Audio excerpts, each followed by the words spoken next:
बच्चों सबका lecture open है? ठीक है, अच्छा जी, हम लोगों ने फर्स्ट चैप्टर अपना स्टार्ट ख़त्म कर लिया, that was manufacturing bulk and sterile. ठीक है, उसमें जी जो मेन चीज़ हम लोगों ने पढ़ी that was the dispensing of cytotoxic drugs and dispensing of TPNs. Okay, अब जी साइटोटॉक्सिक ड्रग्स में हम लोगों ने लास्ट टाइम जो डिस्कस किया, स्पिलिंग वगैरह को डिस्कस कर लिया था, डिस्पोजल डिस्कस कर लिया था। अब हम आ जाते हैं जी अपने नेक्स्ट चैप्टर के ऊपर, that is nuclear pharmacy. Okay, अगर आप लोगों को अपना लास्ट सेमेस्टर याद हो, उसमें हमने पढ़ा था न्यूक्लियर फार्मेसी को। उसमें हम कहाँ न्यूक्लियर फार्मेसी कैसे स्टडी की थी जी, आपके पास आया था roles of special roles of pharmacist. उसके अंदर हमने जी देखा जी आपके जो फार्मासिस्ट हैं प्रेपरेशन कर रहे हैं, डिस्पेंसिंग कर रहे हैं रेडियो एक्टिव आइसोटॉप्स की। और डेफिनेटली अगर मैं न्यूक्लियर फार्मेसी कह रही हूँ तो जी इसकी डेफिनेटली जहाँ रेडियो आइसोटॉप्स की प्रेपरेशन हो रही है डायग्नोसिस, ट्रीटमेंट या पैलिएशन के लिए, तो उसकी एक पर्टिकुलर लैब है। उस लैब का क्या नाम है ये भी आगे जाके डिस्कस करेंगे। जस्ट एक जर्नल इंट्रो लेंगे जो बुक में से नहीं है, उसके बाद हम बुक की तरफ आएंगे। ठीक है बच्चों, अब जी हम लोगों के आ गया जी, आप लोगों को पहले से आइडिया है रोल ऑफ फार्मासिस्ट में, आप ये चीज़ पढ़ चुके हैं, न्यूक्लियर फार्मेसी का इंट्रो ले चुके हैं, उसमें आपने स्पेशल फंक्शंस या रोल्स ऑफ फार्मासिस्ट में आपने इसको पढ़ा था। अब जी जब भी हम लोग न्यूक्लियर फार्मेसी की बात करते हैं तो उसको डिस्कस करने से पहले you must have concept of radio pharmaceuticals. ठीक है, फार्मास्यूटिकल्स हम यही कहते हैं ना, प्रेपरेशंस हैं। जस्ट नाम देख के मुझे बताओ, अगर मैं कह रही हूँ रेडियो फार्मास्यूटिकल्स, तो इसके अंदर हम प्रेपरेशन किसकी कर रहे हैं? रेडियो एक्टिव सब्सटेंसेस की हम लोग इसके अंदर प्रेपरेशन कर रहे हैं। अच्छा जी, रेडियो फार्मास्यूटिकल्स, ऐसी preparations that are composed of radioisotopes. ये बच्चों अगर आपको बाय वर्ड बुक की डेफिनेशन नहीं आती तो कोई मसला नहीं, आप ऐसे डेफिनेशन इसको लिख सकते हो। अच्छा जी, रेडियो फार्मास्यूटिकल्स जी, अब अगेन आपने जो लास्ट सेमेस्टर में पढ़ा था उसको डिफाइन कैसे किया था? These are the formulations. Okay जी, ऐसी फॉर्मुलेशंस हैं that consist of radioactive substances, means these are the substances which consist of radioisotopes। यही बात हुई, या तो जी they are composed of radioisotopes, या फिर आप ऐसे भी इसको डिफाइन कर सकते हो जी, ये ऐसे फार्मास्यूटिकल्स हैं, ऐसी प्रेपरेशंस हैं that contains the molecules and these molecules are labeled with the radioactive substances।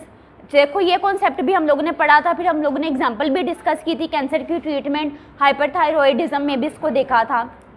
अच्छा, देन हमने डिस्कस किया था these are used for diagnosis, treatment, palliation. अब जी पैलिएशन का वर्ड रह गया, अगेन पिछली रिवीजन। पैलिएशन क्या है जी? पैलिएशन को डिफाइन करते वक्त आपको गया दिस इज मेडिकल केयर।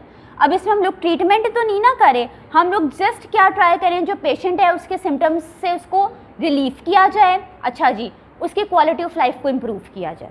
ठीक है, अगर हम लोग ट्रीटमेंट नहीं कर सकते तो हम लोग इतना तो कर सकते हैं उसकी क्वालिटी ऑफ लाइफ QOL को हम इम्प्रूव करें। तो जी इधर डिफाइन कर दिया पैलिएटिव केयर।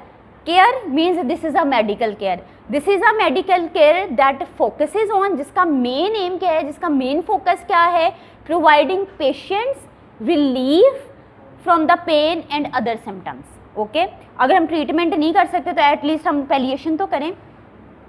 देन बच्चों आ जाओ, अब जी हमने यहाँ तक डिस्कस कर लिया जो आपके पास रेडियो एक्टिव सब्सटेंसेस हैं, they are actually making the radio pharmaceuticals.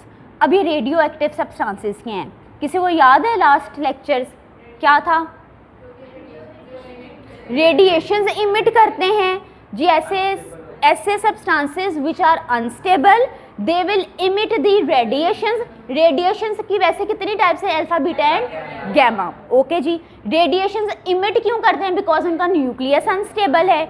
Nucleus unstable क्यों है? Larger number of, they have the larger number of neutrons. याद है हम लोगों ने एक एग्जांपल डिस्कस की थी जी, आपके पास एक ट्रक है, फॉर एग्जांपल सेब से भरा हुआ है या फ्रूट्स पड़े हुए हैं, ऑरेंजेस पड़े हुए हैं, ट्रक चलता जा रहा है, ओवर आपने लोडिंग की है, चलते चलते उसके ऊपर से क्या फ्रूट गिरता जाएगा।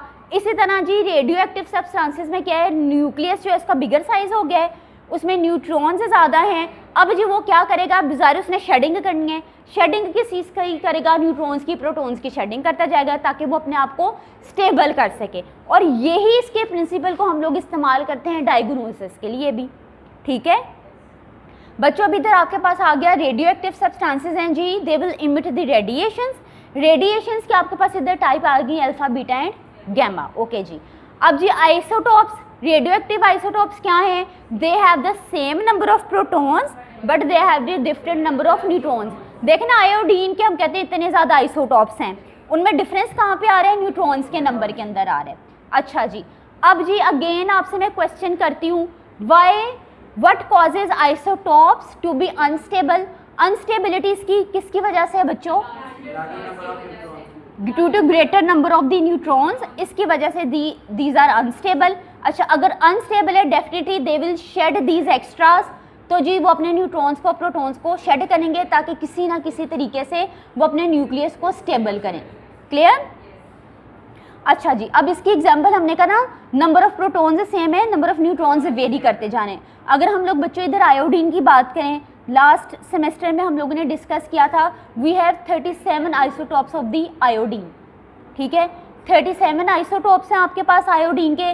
अब जिसमें the most important one is iodine 131, जिसको आप यूज़ करते हैं for the diagnosis and treatment of the thyroid gland. Okay, याद है इसके हमने पिक्चर बना के इसको डिस्कस किया था। यहाँ तक क्लियर है सबको? ठीक है, अब बच्चों आ जाओ अपने बुक के चैप्टर के ऊपर। बुक है आपकी radio hospital pharmacy by Nadeem Irfan Bukhari, chapter number 18। ठीक है, चैप्टर नंबर 18 के चैप्टर का नाम है न्यूक्लियर फार्मेसी। ओके जी, अब जी बुक के टेक्स्ट में आपके ऑथर ने क्या कहा है जी, न्यूक्लियर फार्मेसी। फार्मेसी आपके पास एक ऐसा एरिया है जहाँ से आप सर्विसेज प्रोवाइड करें। ठीक है, तो इसने कहा जी न्यूक्लियर फार्मेसी को आप कैसे डिफाइन करते हैं जी, nuclear pharmacy is a service to improve the health of the patient. अच्छा, कैसे health of the patient improve करेगा, through safe and efficacious use of the radio pharmaceuticals. अच्छा, अब ये रेडियो फार्मास्यूटिकल्स आप किस लिए इस्तेमाल कर रहे हैं, for diagnosis, treatment and palliation. अच्छा, now how you will define the nuclear pharmacy. Nuclear pharmacy will provide the service. अच्छा, इस सर्विस में ड्रग टाइप कौन से यूज़ करें आप, रेडियो फार्मास्यूटिकल्स, जो कि सेफ भी हैं, एफिकेशियस भी हैं, that means they will provide the diagnosis, treatment and palliation. Okay जी, अब जी आपके ऑथर ने कह दिया आपकी जो ये न्यूक्लियर फार्मेसी है, ऑल्टरनेटिवली या इसका दूसरा नाम क्या है, that is radio pharmacy. Clear. अच्छा जी, अब ऑथर ने, अच्छा आगे हम जाएंगे ना, उसके अंदर आप पढ़ोगे कि ऑथर ने ये कहा, ये जो रेडियो फार्मेसी है इसको हम लोग हॉट लैब भी कहते हैं। ठीक है, इसका एक और नाम भी hot lab, HOT, hot lab. बच्चों अब इसके अंदर जी सब स्पेशलिटीज़ क्या हैं आपकी इस रेडियो फार्मेसी की, इधर डेफिनेटली सब स्पेशलिटी यही है ना कि इधर आप कौन कौन से फंक्शंस परफॉर्म करेंगे। तो बच्चों इधर आप डेफिनेटली आपके पास मटेरियल रिसीव हो रहा है, मटेरियल की आप लोग रिसीविंग करेंगे, प्रिस्क्रिप्शंस इधर आपके पास आ रही हैं, अकॉर्डिंग टू द प्रिस्क्रिप्शन आप अपने रेडियो फार्मास्यूटिकल्स की प्रेपरेशन करेंगे।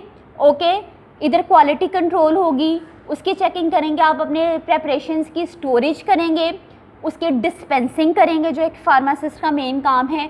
अच्छा जी, अब आपने जब प्रेपरेशन की, आपके पास वेस्ट मटेरियल भी आया, उस वेस्ट मटेरियल का आप डिस्पोजल भी करेंगे जी। अब आप इसके अंदर डेफिनेटली जो सारा प्रोसेस करें, इसकी डॉक्यूमेंटेशन भी आपका काम है।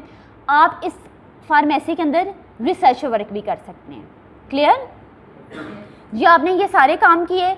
अब एक और चीज़ जो लास्ट लाइन में आपके ऑथर ने लिखी है, इधर आप डिज़ाइनिंग भी कर रहे हैं एंड डेवलपमेंट भी कर रहे हैं रेडियो फार्मास्यूटिकल्स की। अब बच्चों देखो इधर आपके पास दो वर्ड्स आ गए हैं, first word is the designing and the second word is the development. देखो अगर आपको याद हो, हम लोगों ने डिस्कस किया था लास्ट सेमेस्टर में ड्रग डेवलपमेंट को।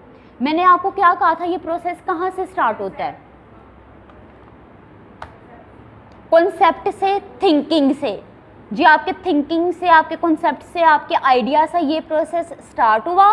अब फिनिश कहाँ पर होगा, मार्केट में आ गई, मार्केट में आ गई मीन्स पेशेंट को मिल गई, पेशेंट के हैंड पे चली गई, उसके हाथ में तभी आई ना, उसने इस्तेमाल तभी की जब वो सेफ है, ठीक है। ये आपके पास ड्रग डेवलपमेंट थी। ड्रग डिज़ाइनिंग क्या है, इसलिए कहा ना इधर हम डिज़ाइनिंग भी करते हैं, डेवलपमेंट भी करते हैं। अच्छा डिज़ाइनिंग अब क्या है, मेथड कौन से यूज़ करने हैं, उसकी प्रेपरेशन कैसे करनी है, ट्रायल्स भी इसके अंदर आ जाएंगे, सारे प्री क्लिनिकल क्लिनिकल ट्रायल्स आ जाएंगे इसके अंदर, सारी प्रोसेसिंग इसके अंदर आ जाएगी। अब बच्चों अब दोनों डेफिनेशंस आपने एग्जामिनेशन पॉइंट ऑफ व्यू से इसकी याद रखनी है। सबसे पहले हम आ जाते हैं जी ड्रग डिज़ाइनिंग क्या है। ड्रग डिज़ाइनिंग जी अब आपने इधर हम डिफाइन कैसे कर रहे हैं, दिस इज़ एन इन्वेंशन या this is the process of designing a suitable molecule. Definitely अगर आप लोग हम पेशेंट से रिलेटेड बात करें तो कैसा मॉलिक्यूल डिज़ाइन करेंगे, जो एक्टिव भी है जो सेफ भी है। अच्छा जी, सो आपके पास यहाँ तक डेफिनेशन आ गई। This is a process of designing, drug designing है ना, designing the molecule that is safe, that is effective and that is less toxic. अच्छा जी, ऐसा सब्सटेंस है जो आपकी बॉडी के अंदर जाएगा, पर्टिकुलर रिसेप्टर के ऊपर एक्ट करेगा और अपना फार्माकोलॉजिकल इफेक्ट देगा।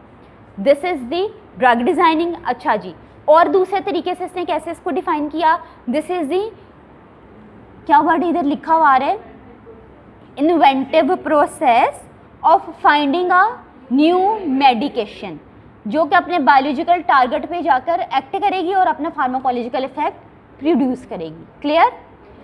अब जी बच्चों आपके पास दूसरी टर्म आ गई जो अभी आप लोगों ने डिस्कस की है, that is the drug development.